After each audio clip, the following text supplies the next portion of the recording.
Hello students, welcome back to my channel Learn English with Vani. So today we are going to study and understand the poem The Ball. So let's begin. देखो बच्चों, जो ये pome है the ball, इसको लिखा है John Berryman ने। John Berryman इसके पोएट हैं। तो जॉन बेरीमैन कौन थे? जॉन बेरीमैन जो है वो एक अमेरिकन पोएट हैं, ठीक है।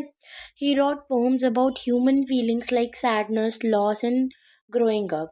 इन्होंने किस तरीके की पोम्स लिखे जिसके अंदर ह्यूमन यानी इंसानों की भावनाओं के बारे में बता रखा है। जैसे सैडनेस हो, यानी कि जब हम उदास फील करते हैं तब हम हमारे से कुछ खो जाता है, ठीक है। कोई हमारी कोई कीमती चीज़ खो जाती है, हम किसी इंसान को खो देते हैं किसी भी कारण की वजह से। तो इनकी पोम्स में ये लिखते हैं, ठीक है। और कैसे हम बढ़ते हैं, ठीक है, बड़े होते हैं, मतलब उसके बारे में ये अपनी पोम्स में लिखते हैं जॉन बेरीमैन, ठीक है।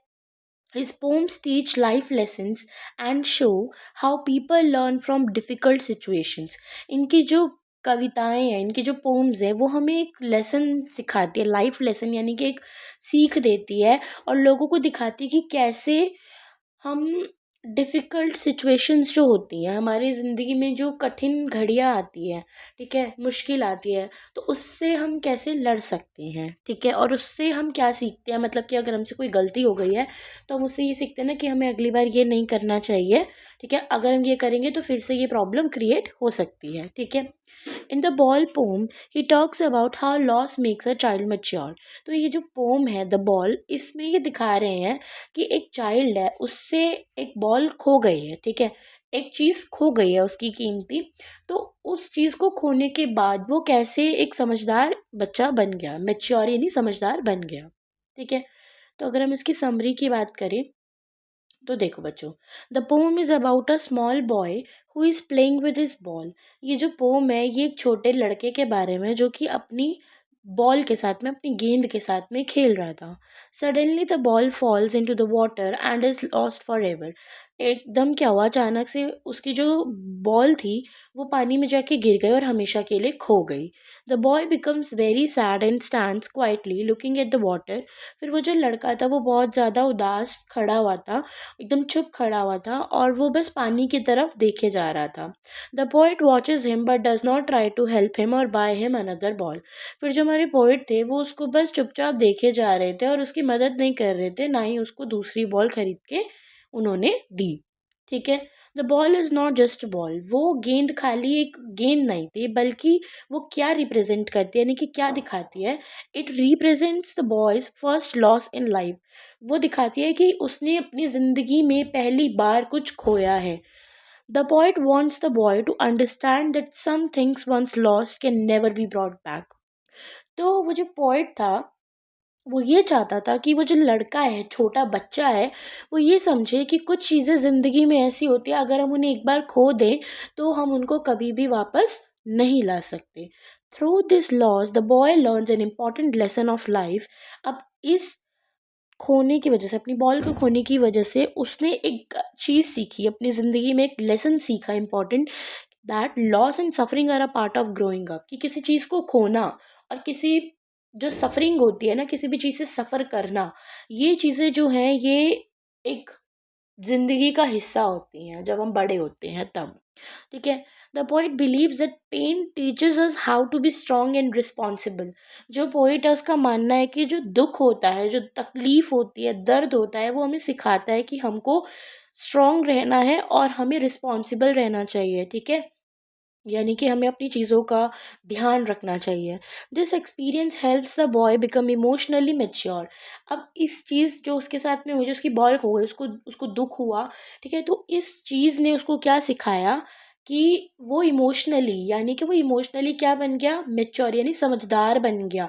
अब मतलब अब उसको ये पता चल गया है कि मुझे मेरी चीज़ों का ध्यान रखना है बेसिकली, ठीक है। Thus, the poem shows how a small incident can teach a big life lesson.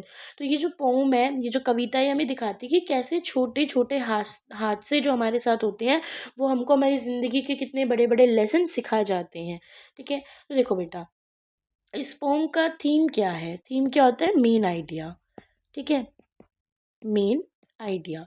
तो loss is a part of life. कि किसी भी चीज़ को खोना हमारी ज़िंदगी का एक हिस्सा होता है ना। आप लोगों ने भी बहुत सी चीज़ें खोई होंगी जिनसे आप बहुत प्यार करते होंगे, है ना। Pain helps us grow. जो दुख, दर्द, तकलीफ होती है वो हमें बड़े होने में मदद करती है। कैसे हमें पता होता है कि ये चीज़ हमने गलती करी थी, इसकी वजह से हमको बहुत ज़्यादा तकलीफ़ों का या मुश्किलों का सामना करना पड़ा, ठीक है। तो आगे भी अगर ऐसे कोई कठिन परिस्थिति आती है, डिफ़िकल्ट सिचुएशन आती है, तो हम हमेशा उसको फेस करने के लिए तैयार रहते हैं, ठीक है।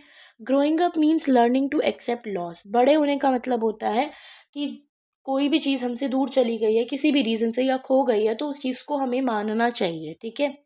ज़िद नहीं करनी चाहिए, या मतलब हमें पता होना चाहिए कि ये चीज़ वापस नहीं आ सकती, ठीक है। अब मॉरल की बात करते हैं कि इससे हमें क्या सीखने को मिलता है, क्या शिक्षा मिलती है। तो देखो, we must learn to accept loss in life. हमको अपनी ज़िंदगी में एक्सेप्ट करना चाहिए किस चीज़ को, लॉस को, कि ये चीज़ हमसे खो गई है, ठीक है, ये चीज़ हमसे दूर चली गई है।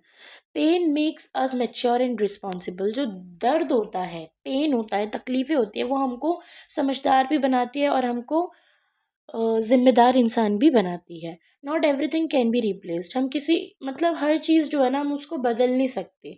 मान लो फॉर एग्ज़ाम्पल, आप के घर में नहीं, मतलब आपके घर में कोई ऐसी चीज़ है जो आपको बहुत पसंद है, ठीक है, बहुत ज़्यादा पसंद है। जैसे मान लो कोई आपका पेट है, ठीक है, फॉर एग्जांपल कोई पेट है, अगर वो खो जाता है, ठीक है, जैसे आपने मान लो डॉग पाल रखा है, किसी ने कैट पाली होगी, अगर वो खो जाता है, तो आपको पता है ना कि उसकी जगह कोई भी नहीं ले सकता। भले ही आपको सब सिंपैथी दे देंगे कि नहीं ठीक है वापस आ जाएगा या कुछ भी है, बट जब तक आपको पता है ना कि आप उससे बहुत प्यार करते हो, ठीक है, तो उसको खोने का जो दर्द है ना वो सिर्फ आप जानते हो, और आपको पता है कि इसकी जगह आपकी ज़िंदगी में कोई नहीं ले सकता, है ना। वैसे ही अब वोकैबुलरी की बात करें तो आता है हार्बर। हार्बर क्या होता है, एक जगह जहाँ पर जहाज जो है वो रुका होता है, ठीक है।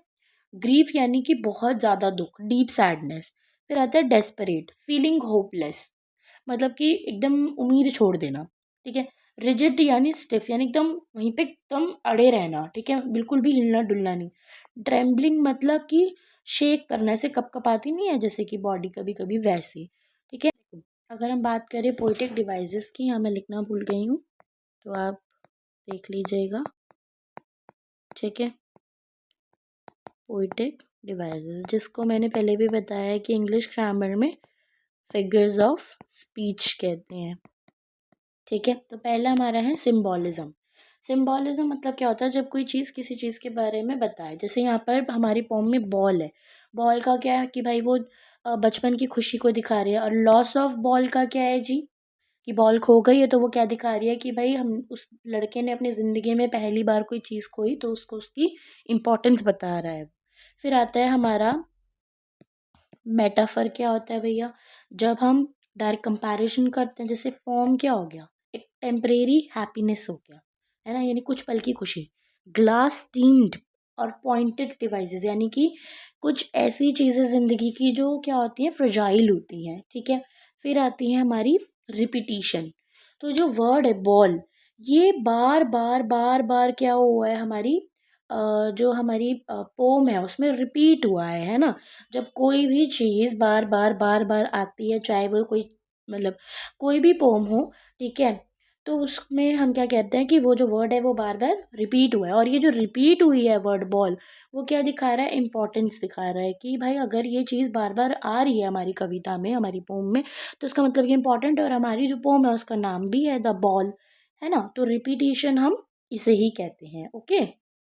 फिर हम बात करते हैं एलिट्रेशन की। एलिट्रेशन क्या होता है, मैंने वही बताया, जब दो साउंड आते हैं, जैसे what is he to do, देखो वॉट, वॉ का साउंड आ रहा है, वॉ, और अगर हम इंग्लिश में बात करें तो बार बार क्या आ रहा है, डब्ल्यू आ रहा है ना, आ रहा है ना, व्हाट, फिर से व्हाट, है ना, इसलिए।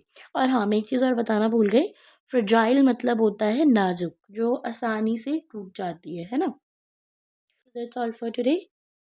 Thank you for watching. Please like, comment, share and subscribe to my channel Learn English with Vani.